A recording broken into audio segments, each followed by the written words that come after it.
Une salle d'attente désespérément vide, sans aucun patient. Me voilà seul dans mon cabinet. Ce médecin généraliste est gréviste. Dans son viseur, la loi de financement de la sécurité sociale et la loi antifraude qui prévoit notamment des amendes pour les praticiens qui délivreraient trop d'arrêts de travail.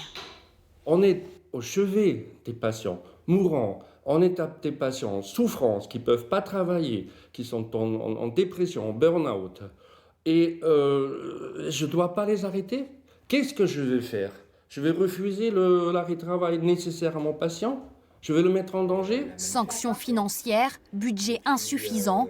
Pour la première fois, l'ensemble des syndicats de médecins généralistes et spécialistes appellent à un vaste mouvement de grève. Ces professionnels de santé dénoncent des mesures répressives qui mettent leur activité en péril. Il faut savoir qu'un cabinet médical, c'est quand même une entreprise et que si on modifie nos subventions et si on modifie surtout notre planification de budget, eh bien, par rapport à nos salariés et par rapport à nos budgets, ça ne fonctionne plus. Pendant les 10 prochains jours, il sera donc compliqué de consulter un praticien.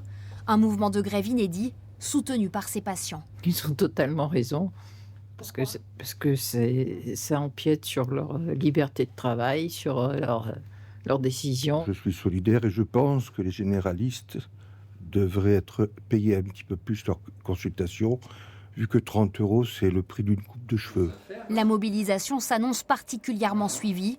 Le gouvernement n'exclut pas des réquisitions pour assurer la permanence des soins.